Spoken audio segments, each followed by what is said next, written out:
Oh, I'm telling you like it is. Having fun here on football Sunday. Fun, be there. Lots of good stuff going on. This is a great time of year. A lot of good games. A lot of football. Weird show this week because 4 games have already been played, but that's okay. We're having fun anyway. 4 games being played already, so not too shabby. It's a good problem to have. But if you look at the standings of the teams out there, let's share the screen here and get you guys the NFL standings here. Look at those wonderful logos up there. Obviously, we had 4 games already this week. First games were on Turkey Day, and when you look at what happened over a couple of blowouts, Jet fans here in New York, we'll talk about that in a minute. If you look at the first game of the day, I needed the Packers to lose to the Lions because as a Viking fan, I'm not worried about catching the Lions. I'm a coach, so I'm trying to secure a spot first, and so if I look at getting the Packers to 4-7, I think that could have been the death of them because that's a big theme this week. If you're -3 going into this next week or you're -2, you're just about done because you're not going to get to 9-8 at that point. Obviously, some teams have better schedules than others, but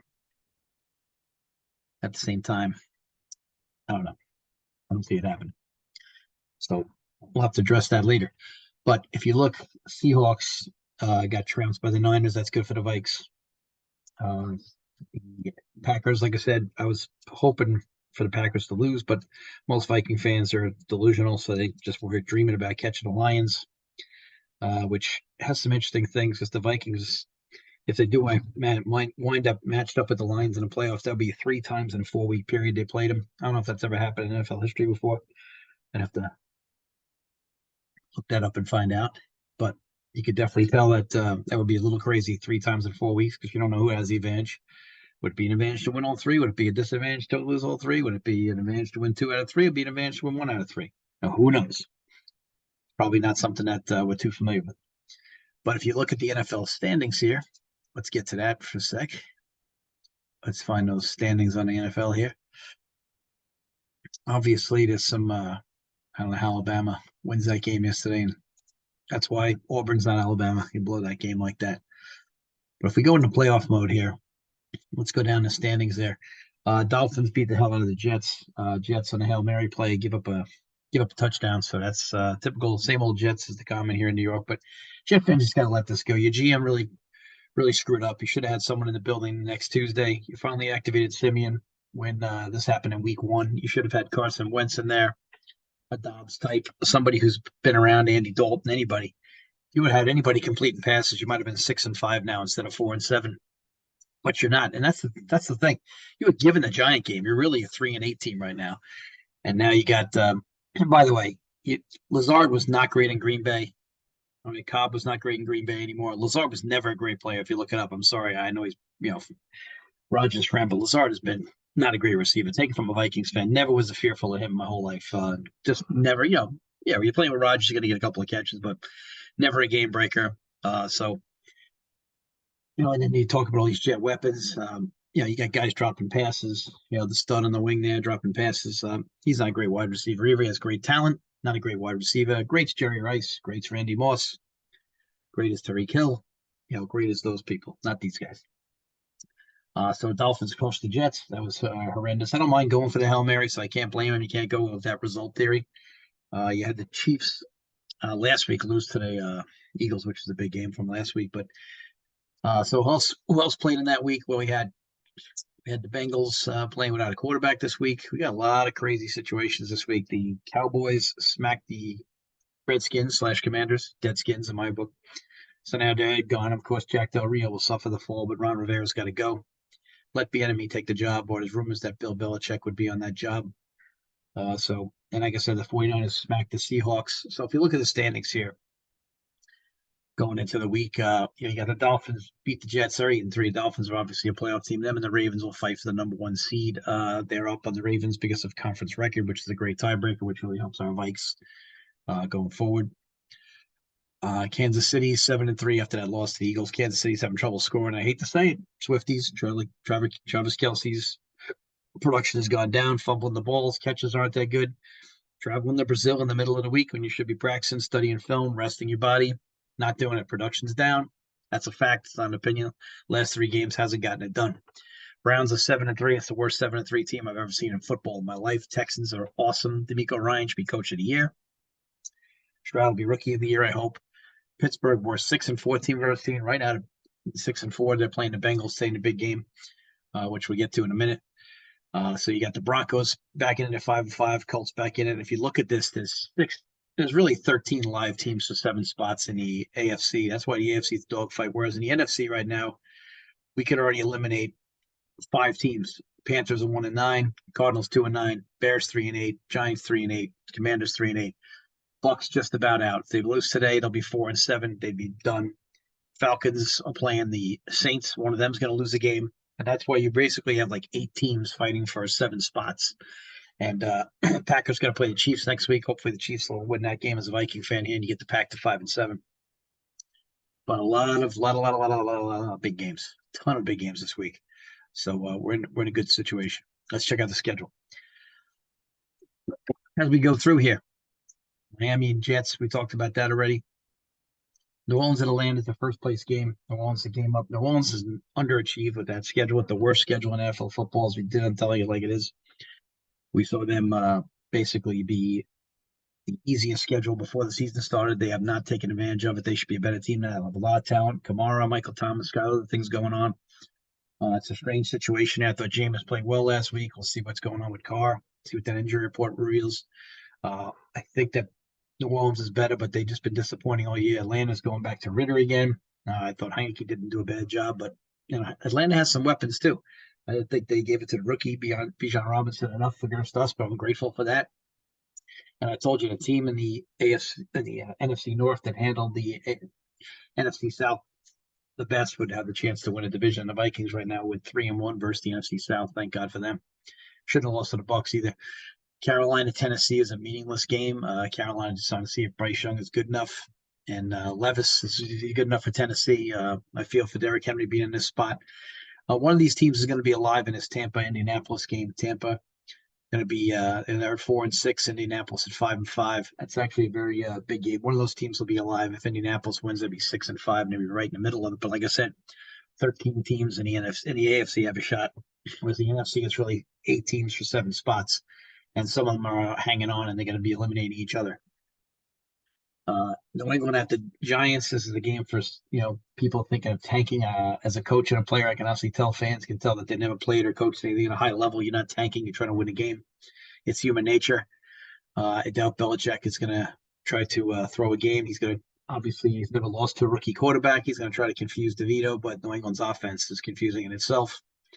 There's a lot of rumors out there that to go to San Diego for Belichick, maybe the Giants, although I think Dave Ball deserves another shot. San Diego, Staley does not deserve another shot. A lot of rumors about the Commanders. I can't see him going down there where they're going to want to have their hand in everything, and everything has to be just perfect because it's the nation's capital and probably the most annoying place on the planet next to Disney. So then we got Jacksonville at Houston, first place game today. Houston would have the tiebreaker if they won this game. Like I said, Stroud is obviously rookie of the year. D'Amico Ryans has to be the coach of the year. There's no doubt about it.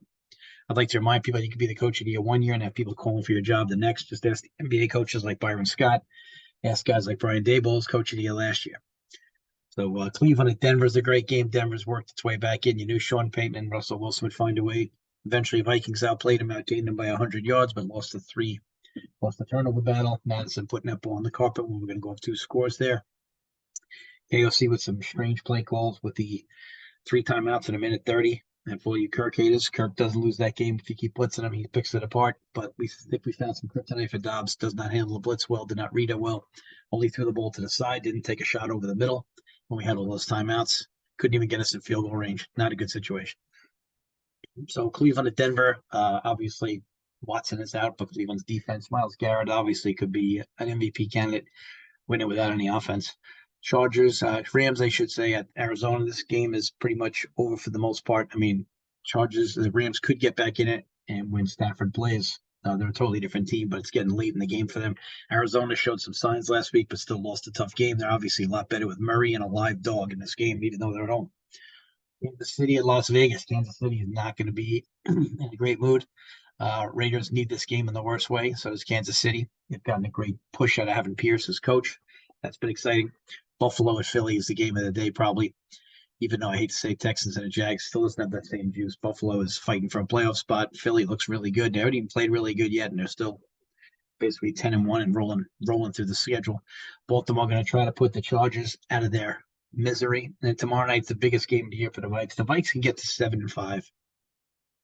This would be a huge game. You got to get to 9. I think 9 could do it this year in the NFC. And the reason I say that for the Vikes is that they've only lost one game, well, 2 games in conference, and have lost 3 games out of conference. So the Vikings conference record is the first tiebreaker, unless we're talking head to head. And right now they're going to have the head to head with the teams from the NFC South, except for the Bucks, who don't look like they're going to have a shot. So I feel like we'd be in good shape there. Obviously, we haven't played the Seahawks, but I think the Seahawks will get in there as the 7 or the 6 seed. And the Vikes obviously would be the other one. Looks like the Cowboys have the 5 seed locked up, unless you feel they're going to catch the Eagles, which we'll find out next week. So we have that situation going on there. I tell you, as a Viking fan, I think we need to take a flyer on Fields. If Chicago's going to cut bait on this guy, KOC, one thing I will say about him, I think he's good for the quarterback, and I think he's a good offensive coordinator. I don't think his play calls sometimes are the best with time and management and stuff, but he's done a good job keeping the ship together.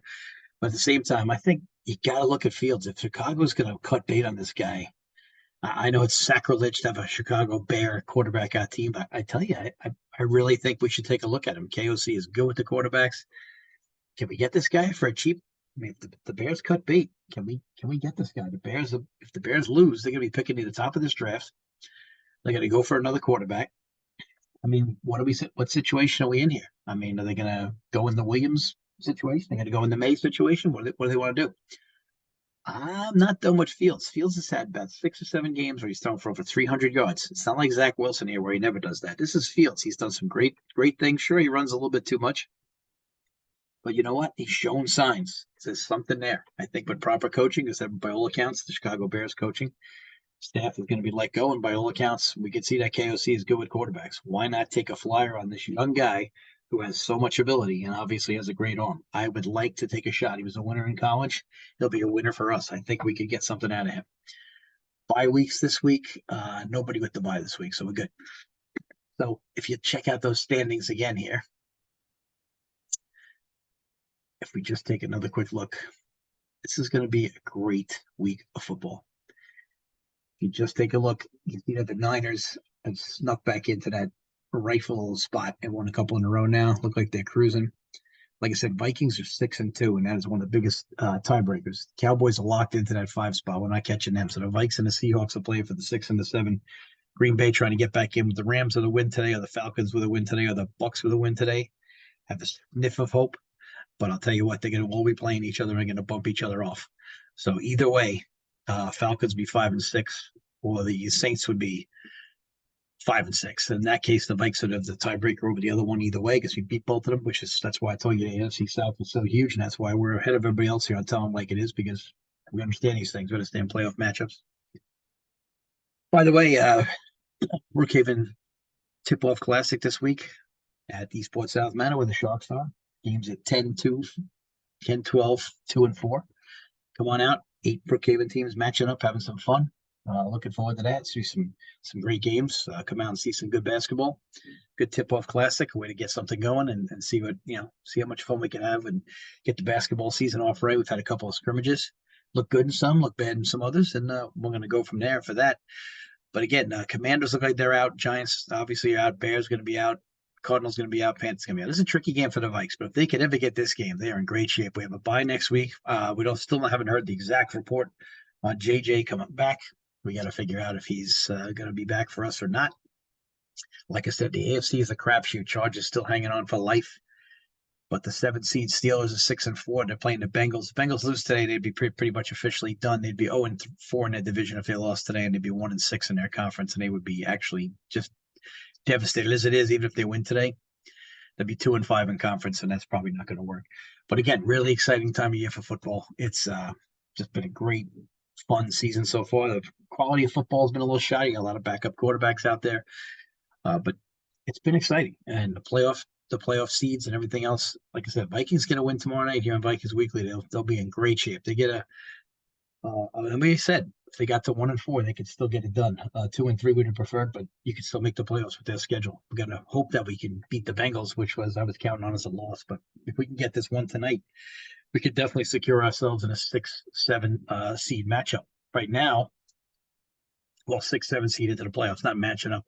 But if we ended today, we'd have to play the Lions, which would be really ironic because that would be 3 times in 4 weeks. If we got to a 7, we don't want to fall to the 7, even though we beat the Niners. You don't want to go out to San Francisco there. That's not going to be a fun situation. Too many great players to cover.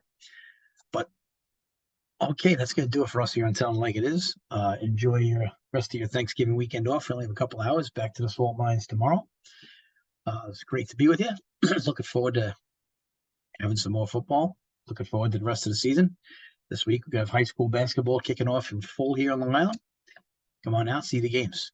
Take care.